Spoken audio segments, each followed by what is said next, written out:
First video' মই এতিয়ালৈকে এৰা নাই আৰু প্ৰিপাৰেশ্যন লোৱা নাই, জাষ্ট মই এনে দেখাইছোঁ। এইটো মোৰ ট্ৰেডিং অফিচ আৰু ইয়াতে দেখিব পাৰিছে ডক্টৰ APJ আব্দুল কালামৰ ফটো মই লগাই দিছোঁ মটিভেশ্যন হ'বৰ কাৰণে। দেখাই দিয়ক অলপমান, জুম কৰি দেখাই দিয়ক। আৰু ইয়াতে আপোনাৰ ইনকাম চ'ৰ্চ, আপোনাৰ এটা ইনকামতে আপুনি নাথাকিব, হয়তো এইটোত আপুনি হ'ব নোৱাৰিলে তেনেহ'লে বেলেগ যেনেকৈ মোৰ ইউটিউব চেনেল আছে, ইউটিউবৰ পৰা পইচা আহে।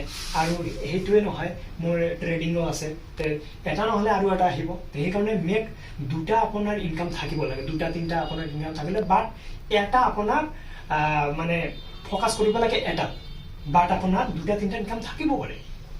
যেনেকৈ বিজনেছ দুই তিনিটা হয়। ইয়াতে দেখাই, ইয়াতে আছে ট্ৰেডিঙৰ কিছুমান আপোনাৰ মটিভেশ্যন হয়, যেনেকৈ আপুনি ৰুলছ ফ'ল' কৰক। আপুনি হয়তো 3বাৰ ট্ৰেড ল'লে, আপুনি 2বাৰ মিছ কৰিলে, এবাৰ জিকিলে, তথাপি আপুনি লাভতে থাকিব। ইয়াতে দেখাইছে এটা কথা যে trading is 90% mindset, 10% skill. That means আপোনাৰ মাইণ্ডছেটেই আপোনাৰ 90% হ'বলৈ অনলি ফৰ শিকিব লাগিব, 10% শিকিব লাগিব। বাট আপোনাৰ মাইণ্ডছেটটো ঠিক কৰিব লাগিব যে মই ইয়াতে কিনিম, ইয়াতে বিক্ৰী কৰিম, নহ'লে মই নিকিনিম, যেনেকুৱা হওক।